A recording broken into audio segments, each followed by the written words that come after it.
आपको अंदाजा नहीं है कि जिस तरह से इसराइल गजा पर जुल्म कर रहा है, जिस तरह से ईरान और इसराइल में जंग चल रहा है, जिस तरह से अमेरिका तमाम अंतर्राष्ट्रीय कानूनों की धज्जियां उड़ाकर ईरान पर प्रहार करता है, इस पर भारत की खामोशी भारत को कितना नुकसान पहुंचा रही है। क्योंकि विदेश नीति के नाम पर हमारे पास एक नाकारा विदेश मंत्री जिसका नाम एस जयशंकर है, इन पर लेजर आई मीम्स तो बनते हैं, मगर जहां तक विदेश नीति की बारीकियों की बात है, इनकी सोच की वजह से लगातार भारत को नुकसान पहुंच रहा है। मगर आज मैं आपके सामने एक सवाल रखना चाहता हूं। जब गजा में 60,000 लोगों को मार दिया गया, भारत की तरफ से आवाज नहीं आई। जिस बुलंदी से भारत को अपनी बात रखनी चाहिए थी, भारत खामोश रहा। क्या आपको अंदाजा है कि मध्य पूर्व में मुस्लिम देशों में भारत को कितना नुकसान पहुंचा है?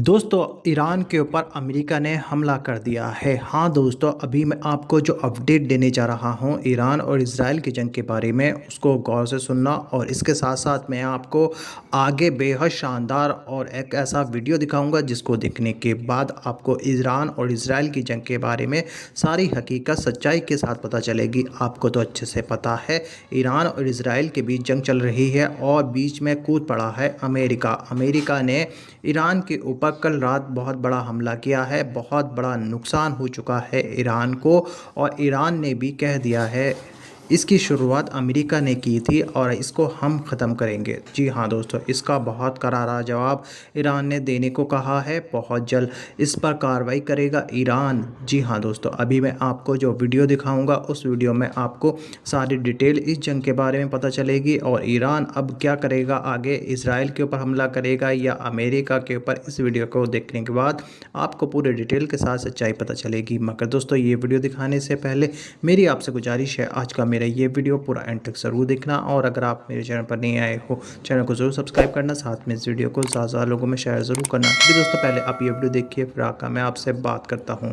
आपको अंदाजा नहीं है कि जिस तरह से इसराइल गजा पर जुल्म कर रहा है, जिस तरह से ईरान और इसराइल में जंग चल रहा है, जिस तरह से अमेरिका तमाम अंतर्राष्ट्रीय कानूनों की धज्जियां उड़ाकर ईरान पर प्रहार करता है, इस पर भारत की खामोशी भारत को कितना नुकसान पहुंचा रही है। क्योंकि विदेश नीति के नाम पर हमारे पास एक नाकारा विदेश मंत्री जिसका नाम एस जयशंकर है, इन पर लेजर आई मीम्स तो बनते हैं, मगर जहां तक विदेश नीति की बारीकियों की बात है, इनकी सोच की वजह से लगातार भारत को नुकसान पहुंच रहा है। मगर आज मैं आपके सामने एक सवाल रखना चाहता हूं। जब गजा में 60,000 लोगों को मार दिया गया, भारत की तरफ से आवाज नहीं आई। जिस बुलंदी से भारत को अपनी बात रखनी चाहिए थी, भारत खामोश रहा। क्या आपको अंदाजा है कि मध्य पूर्व में मुस्लिम देशों में भारत को कितना नुकसान पहुंचा है? जब ईरान पर ज्यादती होती रही, जब बगैर किसी वजह के इसराइल ने उस पर प्रहार कर दिया, भारत खामोश रहा।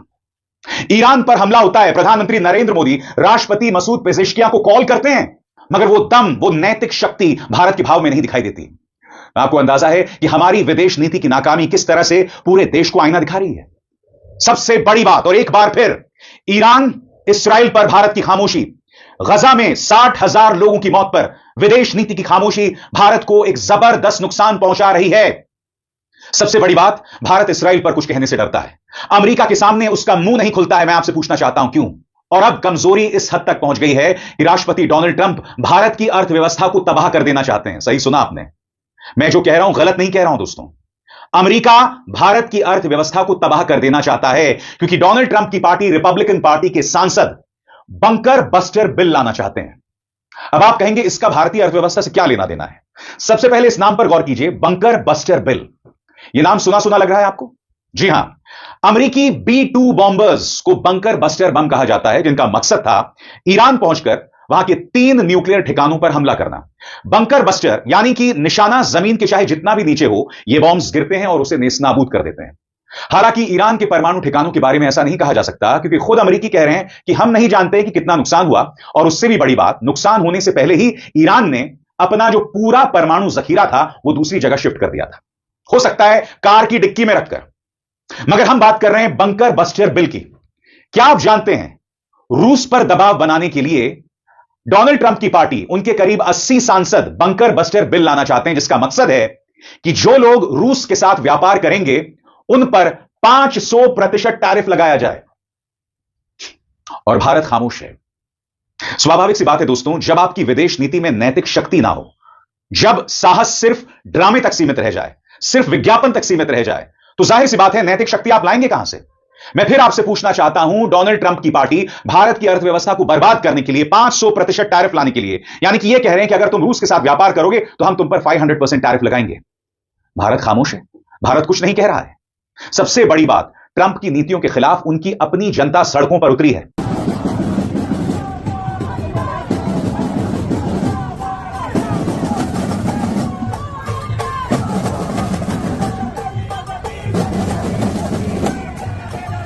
कई देश इस वक्त उसका विरोध कर रहे हैं।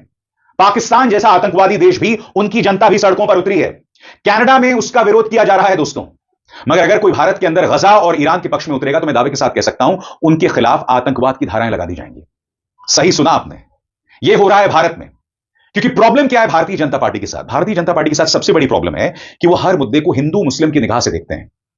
उन्हें गजा में मुसलमान दिखाई दे गए, उन्हें ईरान में मुसलमान दिखाई दे रहे हैं, लिहाजा भारतीय जनता पार्टी सरकार का जो समर्थन है ना, वो इसराइल की तरफ झुका हुआ है। मगर यह भारत की विदेश नीति को नुकसान पहुंचा रहा है। अंतर्राष्ट्रीय तौर पर भारत को लोग शक की निगाह से देख रहे हैं। और चूंकि हमारे अंदर नैतिक साहस नहीं है, हिम्मत नहीं है, लिहाजा अमेरिका जो मर्जी कर रहा है और हम खामोश बने हुए हैं। मैं आपको बतलाना चाहता हूं दोस्तों, यह बंकर बस्टर बिल है क्या? आपकी स्क्रीन पर भारत के लिए एक नुकसानदेह बिल। भारत पर 500% टैरिफ लगाया जा सकता है, मगर हर बार की तरह यह सरकार खामोश है।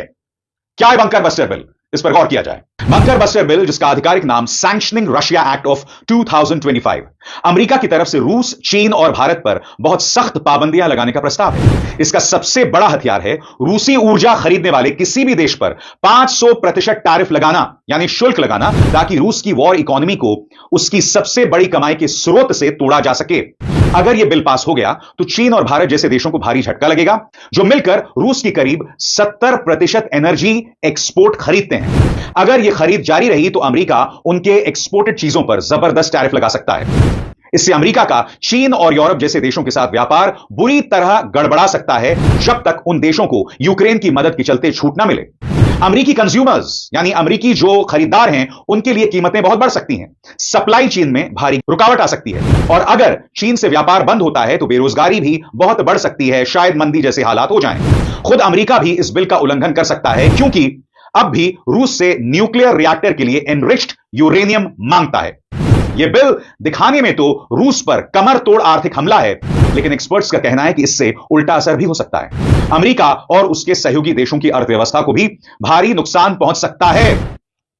मगर भारत इस पर खामोश है। एक ऐसा बिल जिसका विरोध उन्हीं के देश में हो सकता है, भारत इस पर खामोश है। याद कीजिएगा, प्रधानमंत्री नरेंद्र मोदी की मौजूदगी में डोनाल्ड ट्रंप ने भारत को टैरिफ किंग बताया था। सबसे बड़ी बात, अब तक डोनाल्ड ट्रंप 15 बार बोल चुके हैं कि मैंने व्यापार का झुनझुना दिखाया और भारत और पाकिस्तान में युद्ध रुक गया। और दूसरी तरफ भारत यह दावा करता है कि प्रधानमंत्री नरेंद्र मोदी ने डोनाल्ड ट्रंप को फोन कर कहा था कि आपका कोई योगदान नहीं था युद्ध रुकवाने में।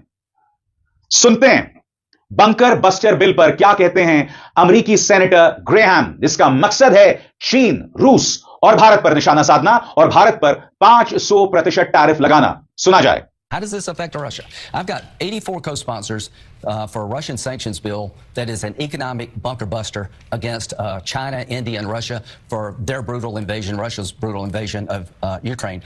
I think that bill is going to pass. We're going to give President a waiver. It'll be a tool in his toolbox to bring Putin to the table. It's time to vote on that bill? It's time to vote. Putin is getting worse, not better. Give the president a bunker buster tool economically to get Putin to the table. Putin is more aggressive, not less. It's time to change tactics when it comes to Putin. All right. Bharat की खामोशी क्यों बनी हुई आपको समझना पड़ेगा। जैसे मैंने कहा, जब आपकी विदेश नीति में नैतिक शक्ति ना हो, जब आप अपने फैसले सिर्फ अपनी कंजर्वेटिव यानी अपनी सक्रिय राजनीति के चलते करते रहें, अपनी छुटभैया राजनीति के तहत करते रहें, तो देश को इसका फायदा कहां होगा। अब भारतीय जनता पार्टी को क्या लगता है कि हम ईरान के पक्ष में खुलकर इसलिए नहीं खड़े होंगे क्योंकि ईरान एक शिया बाहुल देश है, एक मुस्लिम शिया देश है। जबकि मैं आपको बतलाना चाहता हूं कि जब से ईरान में इस्लामिक सरकार आई है 1979 में, आप जानते हैं वहां पर इस्लामिक क्रांति हुई थी, तब से वहां की सरकार ने जब पाकिस्तान से हमारा युद्ध हुआ, तब वहां की सरकार ने भारत का साथ दिया है। और इससे पहले वाली जो सरकार थी उसने हमेशा पाकिस्तान का साथ दिया था। मैं आपको बतलाना चाहता हूं कि सोनिया गांधी ने बाकायदा यह लेख लिखा है और इस लेख के अंदर वो 2 सवाल उठा रही हैं। पहला सवाल गजा वाले मुद्दे पर, यानी जहां पर इसराइल ने 60,000 लोगों को मार दिया, उस पर भारत की खामोशी, और दूसरा ईरान पर भारत की चुप्पी। सोनिया गांधी क्या कहती हैं ईरान पर, इस पर गौर किया जाए। सोनिया गांधी ने लिखा, सच कहें तो इस्लामिक रिपब्लिक ऑफ ईरान ने भारत के साथ पहले वाले ईरान यानी इंपीरियल स्टेट ऑफ ईरान से कहीं ज्यादा सहयोग किया है, जो 1965 और 1971 की लड़ाइयों में पाकिस्तान की तरफ झुका हुआ। यानी कि जो सो कॉल्ड उदारवादी ईरान था वो पाकिस्तान के साथ था 1965 और 1971 में। मगर खामेनी या सुप्रीम लीडर वाला ईरान जो है वो हमेशा से भारत के साथ था। और दूसरी तरफ गजा पर भारत की खामोशी, इस पर भी सोनिया गांधी प्रहार करती हैं और इस बात की ओर इशारा कर रही हैं कि किस तरह से हमारी विदेश नीति पूरी तरह से नाकाम साबित हुई है।